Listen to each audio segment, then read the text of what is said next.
Grizzlies. This is Heather with 105.9 The Grizz, and I have the pleasure, may I say the honor, well, first of all, I'm on Korn's tour bus, so yes. I'm sure my husband's not going to be overly thrilled when he finds out about this later, but I am here with Ray, of course, the drummer for Korn. Lead bongo player. Lead bongo player, Yes. I like it. So I'm going to get right into it. You started playing drums at the age of 5. Yeah. So what made you grab those sticks the first time?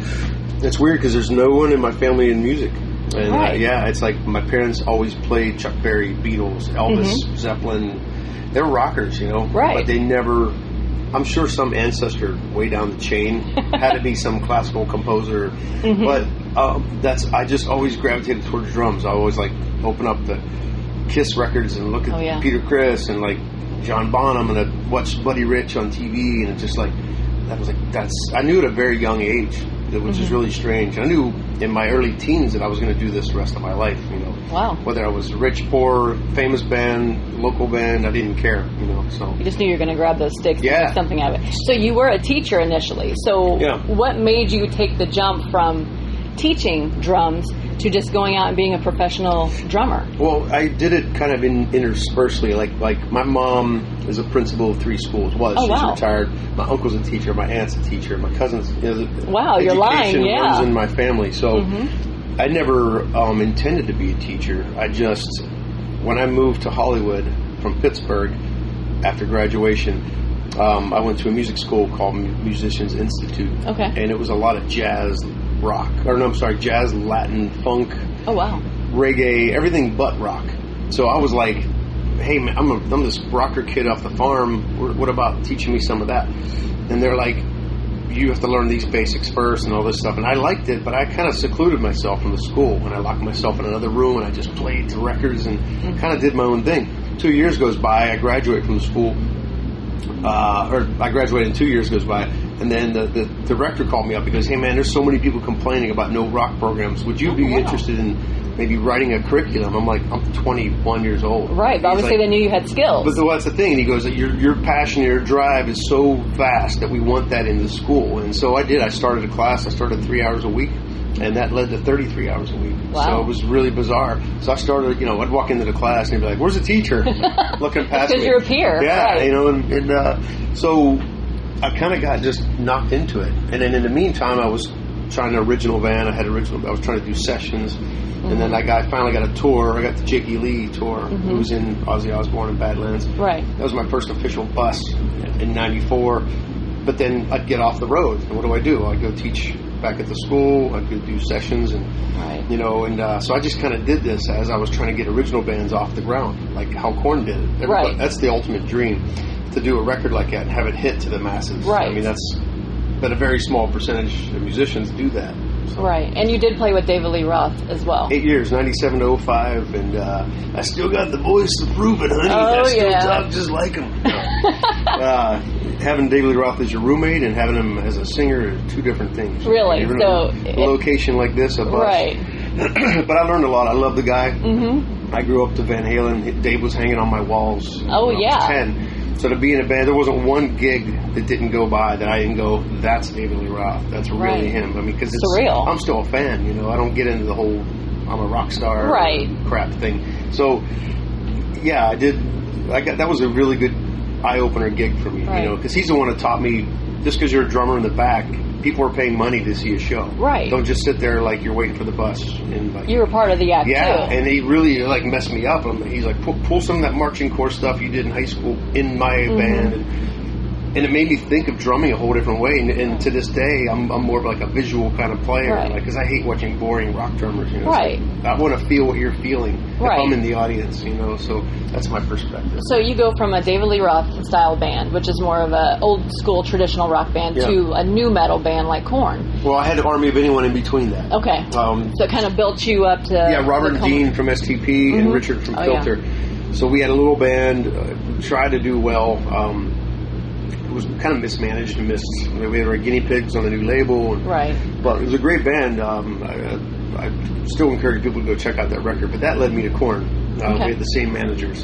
And the Korn guys were like, we really like that Army of Anyone record. And I had like long blonde hair, no tattoos. I didn't really fit the image. Right.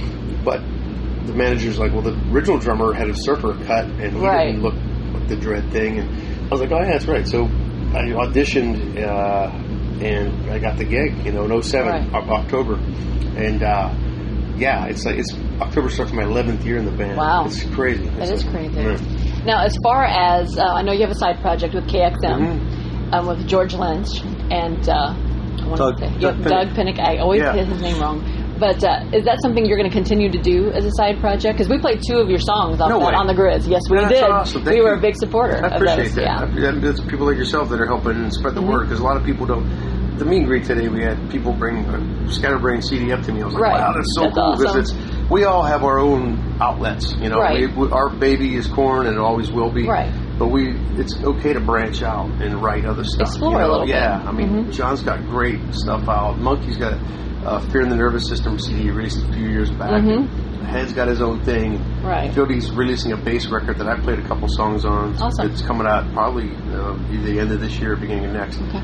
And it's just fun to musically explore. Right, to branch out a little bit. Right, because I play totally different in KXM than I do with Korn. Right. And it's Doug and George bring such a different flavor than the bombasticness of Korn. Like when I get in the studio with Head and Monkey and Fieldy, it's a whole nother it's a whoa type of energy. Yep. Because there's definitely that vibe, and then each one's gonna be a little bit different. Are you more relaxed with doing the KXM project? It's not even a relaxed thing. It's just more of I really look up to Doug and George, like they're heroes of mine. George Lynch. I stayed in line in Pittsburgh in the freezing cold in a sleeping bag with my guitar player to try to get good docking seats in 87. And now I'm in a band with it. It's just it's surreal. It's kind of surreal. Yeah. And he's so driven and still passionate as he was back then, if not more, because I call us lifers. Like people like us are lifers. We'll do this till the day we die. It's a calling. It is. It's like there's nothing. No amount of money. We don't do it for the money. There's no. You know what I'm saying? It's like you do it because it's who you are. Right. And I think that's why when you get Doug, George, and I together, it just flows out of us. We literally booked 12 days of studio time and wrote 13 songs in 12 days and recorded them. Wow, that's awesome. That's insane. It's unheard of. Bands don't do that. Right. Bands they write. They have to redub and They rehearse and then they do pre-production. And we just said, let's just... And do it. There were some days where it didn't all come together. I was like, uh-oh. But something would happen or somebody would click. And so that's the bizarre thing about KXM. Right. Both records were done exactly that way. Nothing was written before we walked in the studio. But I think it's part of the beauty of it, too, because you kind of get to explore different facets of who you are as a person. So as far as the touring with Korn this year has been a little tumultuous. You had some different issues. One of them was Jonathan was having problems with his vocals there for a while. I had to cancel some dates. Did that concern you guys that you maybe have to cancel the tour? No, sometimes you burn out. You know what I'm saying? I mean, John's, that's his voice. The singer's, let's face it, Korn is a worldwide band. Not many bands go to Dubai and South Africa. And they know who they are. Right. And it's like, so and we're not 25 anymore, so you really have to pace yourself. You have to, he does warm-ups religiously, which I think is awesome. He warms up and warms down after the gig. He'll play a stadium in front of 60,000 people, and he'll do his warm downs right after. Well, that's good. And it's just amazing. So we found ourselves, the manager was booking a little too much. So we pulled those dates because he knows himself very well. Just like we all know our bodies. We know when there's an ache or pain. And, so he was like, if we do these other 8 shows, you need to be trouble. The Stone Sour run's going to be really rough. So we pulled those, and we're going to try to make them up at the end of the year. That's nice. Yeah. And as far as when Ty filled in for you guys, can you believe that? It is amazing. 12. And I showed I have a 14-year-old niece, a 12-year-old niece, and a 7-year-old nephew, and I showed them, you could do this if you apply yourself. What did that experience teach you guys? That was a total fluke. I mean, they landed at LAX together, Robert, Ty, Fieldy, Monkey, and they were all there, and Fieldy goes, wow, he looks just like you, and Robert goes, you ought to hear him play. He was like, yeah, well, you'll be playing for me someday. Totally just joking about it. Right. And when the South American dates come up, Fieldy had other obligations, and he goes, what about Ty? And I'm like, oh, come on, man. He's right. I wasn't doubting his abilities. No, but he's 12. He's 12. We were all 12 at one time. Right. And he's like, I think we're going to... So Monkey went to his... they came to Monkey's house. And Robert... And I've been friends with Robert since Infectious He's Groove a days. Very cool guy. Super down to earth. So humble to this day. Yeah, we got to meet him at Rock on the Range. So cool. Super nice guy. Yeah. And so anyway... Yeah, I mean, we didn't rehearse.